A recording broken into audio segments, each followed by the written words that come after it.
Good morning mga bok, dito pa rin tayo sa garahe natin, Motovlog Garage yan. Time check natin, 8:30. Magna-9 na pala, 8:50 na. Aga ni sir dito, 7:30 pa lang, dito na siya. Sir, dito ka na 7:30, no?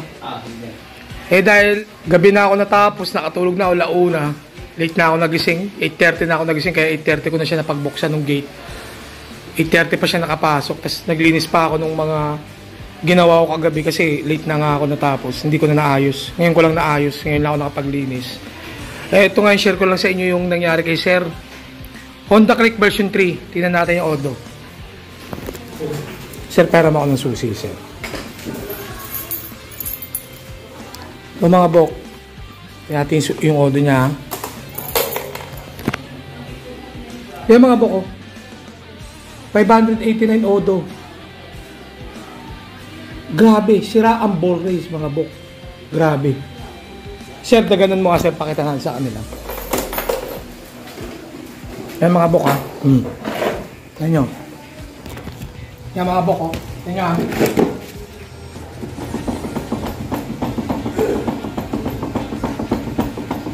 Diba? Grabe. Baba mo na sir. Grabe yung alog. Okay sir, baba mo na. Konting ano lang, kwento lang. Ang history pala nito ni sir, 200 odo pa lang daw siya, umalog na yan. Tama sir, 200 odo. Binalik niya sa kasa. Sabi daw maluwag, sinikipan. Pinukpok sir, no? Pinukpok ng kasa. Ayun na, di sumikip. After naging 350 odo sir. 350 odo. Bumalik ulit. 350 odo, lumuwag na naman. Binalik niya sa kasa. Sinikipan ulit. Sinikipan ulit, pinukpok.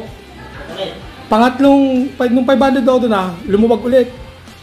Ayaw nilang buksan kasi under warranty pa raw. Sa loob daw yung sira. Sa loob yung sira. Pero nakasana, ay sa loob yung sira, alam nila, buksan nila. Buksan. Warranty pa yan. Oo. Ay, hindi naman nila binuksan kasi ang wala pa doon ang pyesa. Sabi ko, wag na, kasi meron na akong ano eh. Wala daw silang pyesa, parang imposible naman yun sir. Wala silang ball race. Ang hirap naman, parang hirap naman maniwala nun. Yun ang mahirap sa ano eh, sa akin. Yan. Tapos, ang ano pala nito ni sir, cash to cash. Kaya siguro ano rin. Basta, okay na yun, pabayaan mo na sila. Kasi yan, sinare ko lang yung nangyari kay sir. Parang napaka-imposible kasi napakabata pa tapos. So yan mga bok, yan yung kwento nung kay sir. Kaya ngayon, binigyan ko ng option si sir. Sabi ko sir, gusto mo sir, sikipan natin ng proper tools. Or gusto mo naman, palitan na natin ng bagong ball race. Bigyan ko siya ng option. Ang option ni sir, palitan na ng ball race para hindi na bumalik yung problema niya mga bok. Kaya ngayon, papalitan namin ito ng ball race mga bok. Para matapos na rin yung problema sir. Baklas to lahat mga bok, lahat ng harapan baklas. Para makapag-ball race tayo ng maayos. Okay? A few inches later. Yan mga bok, tanggal ko na yung ibabaw. Yan. Bali ito mga bok, medyo nakakalungkot lang. Itong ano ni sir, fairing siya sa harap.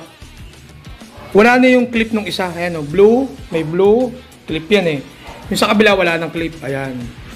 Kaya pala nakita ni sir umaangat-angat, nilagyan niya na lang daw ng double adhesive tape yan mga boko. Hindi na nabalik nung kasa, hindi na nabalik nung gumawa. Nawala na nila yung clip. Kaya lumuluwag na yung fairings ni sir. Ayun o, wala na. Ayan, nilagyan niya na lang ng pandikit. Ayun mga boko, may pandikit yung ano niya. Ako na naglagay. Ayan, si sir na naglagay niya, yan o. Double adhesive tape. Hindi na nila nabalik sa tama. Ayan, baklasin pa natin mga bok. Yan mga bok, baklas ko na lahat ng fairings mga bok. Yan, skeleton na siya. Parinig ko sa inyo ulit yung alog mga bok. Sir, pwedeng pawa ako sir ng camera. Ganyan mo lang sir. Parinig natin sa kanila yung alog. Parinig natin ulit.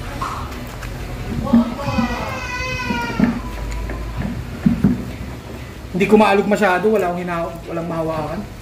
Pero yung umaalog oh. Ewan ko rinig sa video. Lapit mo pa sir. Ayun. Yan mga bok, ang lakas. Palitan na natin mga bok. Tanggalin ko muna lahat para mapalitan natin.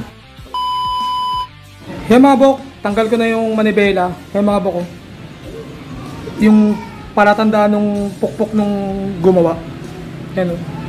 500 odo pa lang, puro pukpok na yung nut. Tsaka yung special nut ni sir. Yan, oh. Wala silang proper tools kaya puro pokpok yung ginawa mga bok. Yan. Baklasin ko lang yung ano niya bok. Tipos niya para mapalitan natin ng ano, ball race. Yan mga bok. Bali, nakabit na natin yung railing sa chassis. Gumamit tayo ng proper tools mga bok. Ball race installer. Hindi na namin pinukpok yan. Ang pinukpok lang namin yung bandang tipos. Yan, nakabit ko na rin yan. Nalagyan ko na ng grasa. Tsaka yung ball race mismo. Ito yung nasa chassis ngayon mga bok. Meron tayong ball race installer. Na-install natin nang walang pukpukan nangyari. Hinigpitan lang natin tong 28 na nut sa ibabaw. Gamit tayo ng ano rin, 28 na spanner. Kaya sure tayong lapat na lapat yung ball race natin kasi meron tayong proper tools mga bok. Ganyan tayo magtrabaho dito mga bok. Yan. Okay? The next day. Alright mga bok, time check natin. Anong oras ba? 10:50. Halos 2 oras din mahigit. Okay na yung motor ni sir, Honda Click version 3. Bali, tinest drive ko na yan. Goods na, yung handling goods na rin, wala nang ingay. Hawakan mo na itan. Itutok mo dito. Sir, padagan ako ulit. Wala na yung lagutok kanina. Tutok ko. Yan. Kaya mga bok, wala na. Wala na. Kayo sir, napaka-ino. Tug. Ngayon, wala na. Yan mga bok, goods na. Pati yung handling, tinest drive ka na goods na. Talagang, ito na yung brand yung Honda Click ulit. Sir, pwede ka tayo pakita, sir? Anong ulit pangalan mo, sir? Jose. Yan, si Boss Jose. Yan, si Boss Jose, dumayo pa yan from San Juan City. Dumayo dito sa, sa Lagro, Quezon City para magpagawa. Ayan, meron tayo dito ng Aerox B2. Nire-repack namin ang panganay ko. Yan, siya na yung next. Dito, mga bok. Yan, salamat, sir. Nakain dito. Pagkakas na kayo. Sulit ang gawa. Pati yung problema niya sa fairings, inayos natin. Yung nanditong clip sa baba, nilipat ko sa taas. Kasi yung sa baba naman may tornilyo. Dito kasi wala. Kaya yan, okay na rin yung fairings niya. All good sa to, sir. Si sir hindi makauwi ng Bicol kasi may problema sa manibela ngayon, okay na. Yan. Yung mga odo niya mga bukol ito. 589 odo. O, diba? Nakakalungkot. Pero wala. Tapos ang daming abirya pero ginawa na lang natin ng paraan. Pati doon sa tipos siya sa chassis. Pinakita ko rin kay sir, pinaliwanag ko rin. Pero ngayon all goods na, wala nang problema. Yan sir, maraming salamat sa pagdayo sir ha. From San Juan City. Nakakaya pa kasi 7:30 dumating. Nagising ako 8:30. Yan mga bok, sana may natutunan tayo sa vlog natin. Hanggang dito na lang mga bok, maraming salamat.